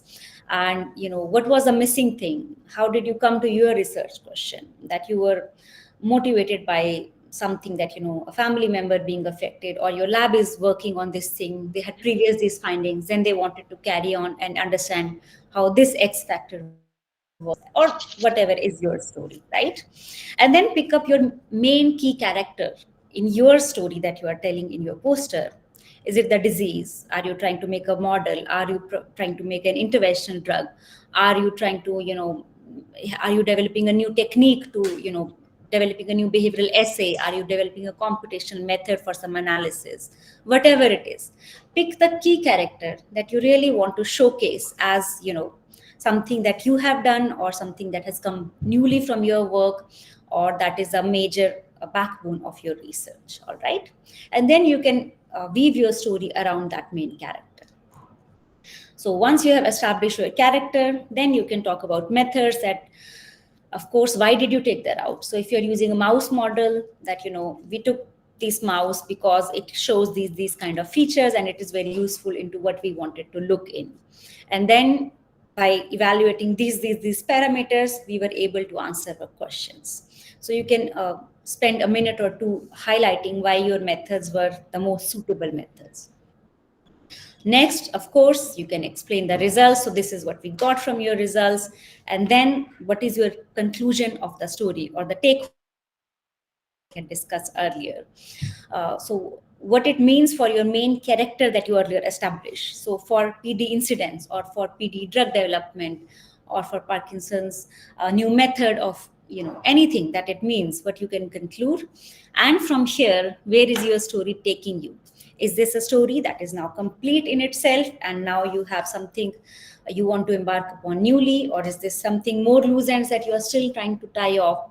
So, just tell that what are your future directions, what are new things you want to take up. And also, a good thing is to think of potential questions that audience could be asking about your poster or about your studies. So be aware of the shortcomings of your study, or a key experiment that is still underway, or it is being planned yet and it is not there, and you kind of know that audience will ask about it. So keep some potential questions and their answers ready with you, that you can give to people when they come. And it is really, really useful that you practice, this whole thing with some of your lab members, with your PIs, or with your friends, whosoever you are comfortable with beforehand. So you know how to tell your story, and you can see if the flow of your story is coming as you intend to. All right. So what are some of the useful tips that you can use when you are practicing your pitch? One, it's good idea to always practice with a real paper poster in front of you, because what happens is when you're talking, just giving your pitch to a friend, you are just sitting like this. I am facing you and I'm talking to you. But on the other hand, when you are presenting a poster is towards your back and your audience is towards your front. So what you will do is you will turn your back, you will be looking at the poster, explaining something, but that means you are not looking at your audience at all during that time. So it is a good idea to practice a little bit by talking, by standing on side of the poster, pointing to the stuff and still maintaining some degree of eye contact with your audience. So it really helps to actually practice your presentation with a real paper or real poster. If you do not have your poster ready yet, just take a small printout, A4 size, whatever, and then practice with that. As long as you can get comfortable with, turning your back on both sides as you talk. Another thing is always display all of you are very energetic and enthusiastic about your research, but you need to also convey it to the audience. So using some kind of a hand gesture or some degree of voice modulation, it really helps to tell to the audience that I am excited about my research, and then your audience is also interested in your research. And as Raghu and Sriram has already mentioned, it is useful to give some handouts. For example, when you printed your poster, say some new results suddenly came which can change the pitch of your poster, but now you don't want to waste money again by printing a fresh poster. So you can take a printout of one particular graph and post it on the side if there is enough space on the poster board. Or for example, you do SciComm, you want to put up a Zine, or for example, you want to, sometimes I have seen people print miniaturized version of their poster and put it as extra sheets available for people to take out. So if you need some supplementary something, you can put it out. Or sometimes people bring iPad to show some videos of cool behaviors or recordings or so on. That is also fine. And visiting cards can also be put on poster. It's a bit old-fashioned these days. So as the other speakers mentioned, you can put up a QR code with your contact information or your lab website or whatever is suitable. And you can include that either as a part of your poster, or you can put it on the side of your poster as is suitable. But all of these things you can think about when you're practicing on how you will provide and what you can do. All right. So now that you are through with all of your what to do when the D day arrives, or the P day or the poster day arrives, right? One thing, poster presentation sessions are typically very long. They will be 2 to 3 hours, most standard. So you will not need to stand for all this duration. So wear something comfortable, your shoes or clothing that will allow you to stand in that weather condition for a long time. Secondly, you will be continuously talking or talking non-stop for 2 to 3 hours. By end of those 3 hours, your voice will go hoarse. Have a water bottle ready, or sometimes you may get hungry during that time. Keep some snacks in your pockets that you can grab in between. So that is necessary. Or if you have other friends from the lab. box mein hai na? It's not there. Sorry? Was there a question? Chainita, No, can you just mute yourself? Yeah, okay, she's muted herself. All right, then I'll continue. So if your friends are going to the conference along with you, then you can also ask them to, come every hour, bring some snacks or chocolates for you in between. All right. Another thing I have sometimes noticed that sometimes first-time poster presenters are nervous and they will not actually stand on their poster. They will go away, or they will go away to look at their friends' posters, and they will, stand there for 30 minutes and not come back to your poster. It's a professional ethic that you stand on your poster for the entire duration. Sometimes you may have to leave, but try to come back quickly. Say you need to use restroom or something. In that case, you may ask your friend to stand there for 2 minutes and inform the people who come that, the person is coming back in a minute or so. All right. So now that you are standing on your poster, your 2 hours poster session has begun. What to do? You are curious, you are nervous, you want to talk about your science, and then you will see 5-10 people walking by, and they are just glancing at your poster. So what to do? First thing is, just don't jump on them that hey, listen to my story and my poster, and don't just start immediately going to them. People have less amount of time available and usually a lot more posters. Okay, so everyone may come to your poster, or people might have a list of selected posters that they want to see first and go to the other posters later. So always allow people to look at your poster for about 10 to 20 seconds, wait, and then approach them that should I explain what my study and story.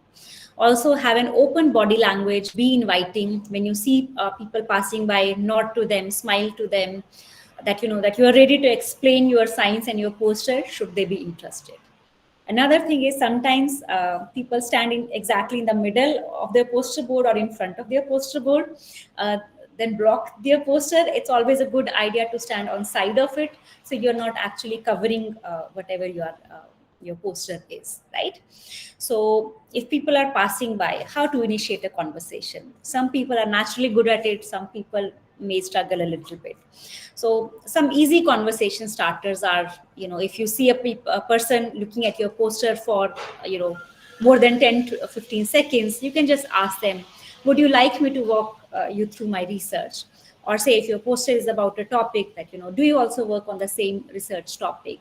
Now, if you are in a Parkinson's disease conference, it might be a redundant topic or question, but if you are in a cell biology conference and then people are from many different fields, it could be a useful hook to start a conversation. Or sometimes you may have, if you have been going to a similar conference every year, you may see people who you see every year. You can just start a conversation with a very general, hi, hello, are you liking the conference? How is it going? I have some cool new results. Would you be interested? And so on. So you can invite people very gently and warmly to your poster to come and have a look. Okay. So once you have a captive audience with you, how to maximize your engagement with those visitors? What to do? First, as I mentioned earlier, talk to your audience, not to your poster.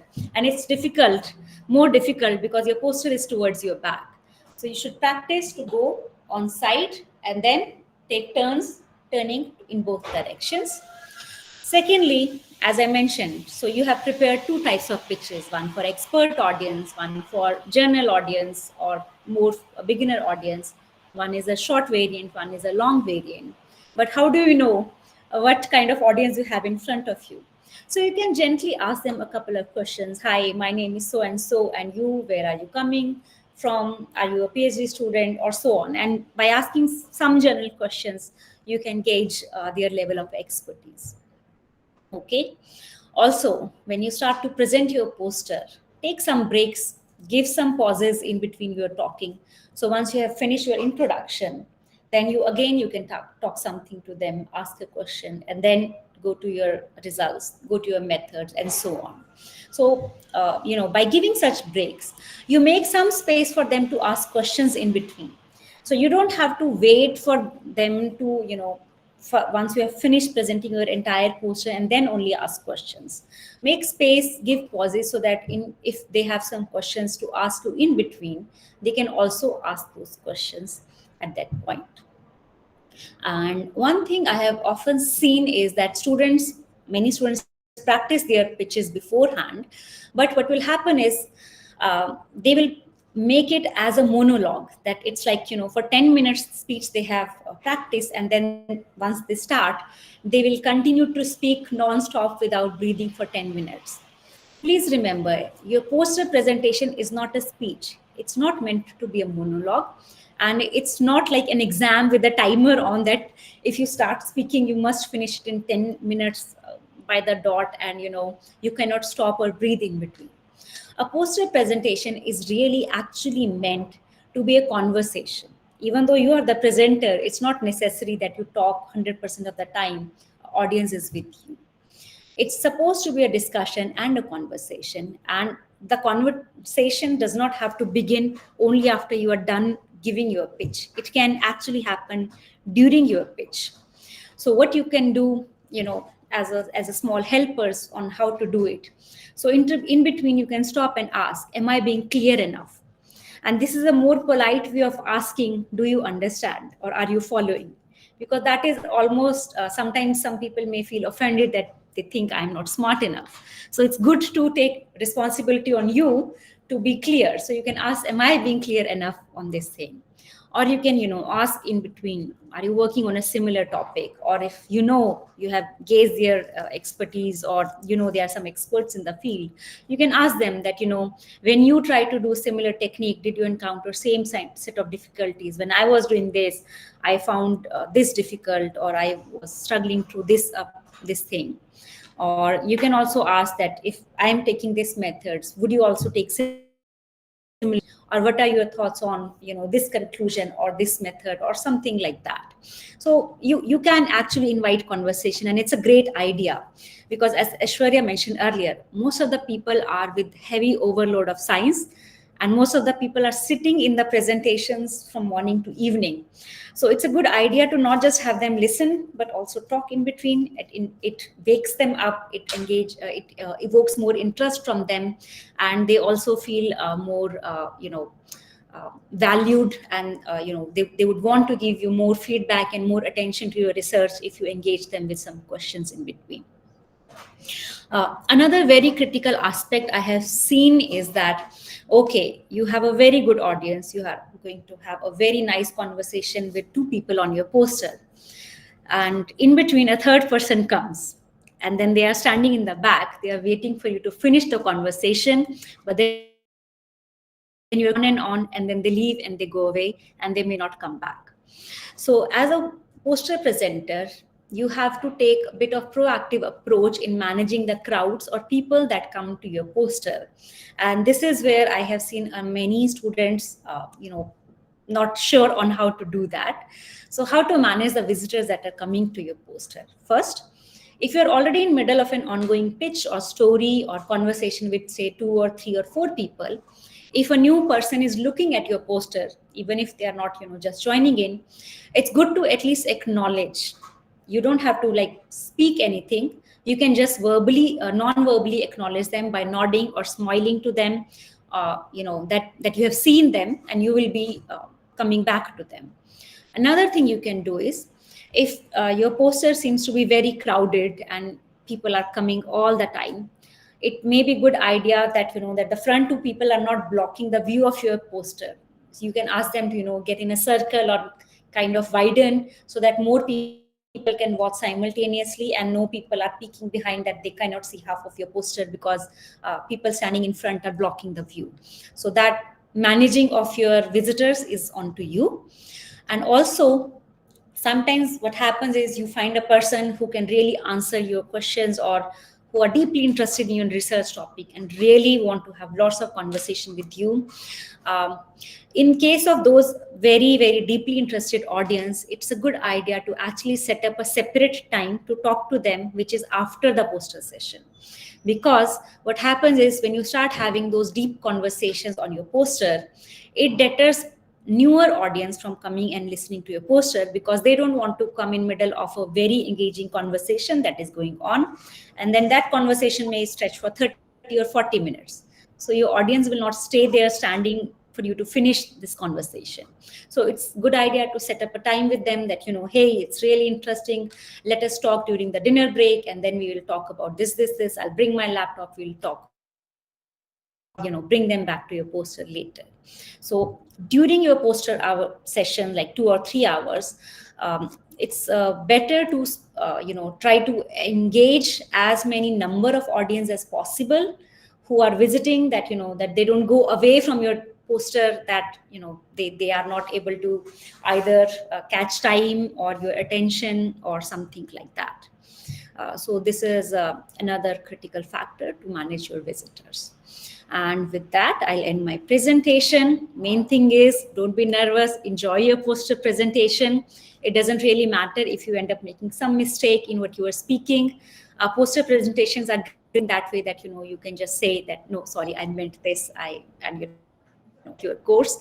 There is no hard timer on you. So you can really vary the way you are talking and the degree of engagement based on the audience that you have. Thank you. Thank you. Thank you, Poonam. That was really useful, especially the what to do on the day of your presentation. I think super practical, something that gets left out. So thank you for covering that. We have questions. So I'm going to start with Amit Beniwal. He says, thanks for the informative session. If I forgot something from my pitch while presenting and suddenly I remember it later, can I share it later? How do you think I should approach this? Yeah, it happens. So when we are, over rehearsed, sometimes if we miss a line, it throws it off or something. It's a good idea if that's not a very critical information that will prevent audience from understanding the rest of it. You can skip it and later come back to it. Should there be a question that, by the way, yeah, I forgot to mention, and this is it. But best is to not break your flow if that is a huge problem with you. It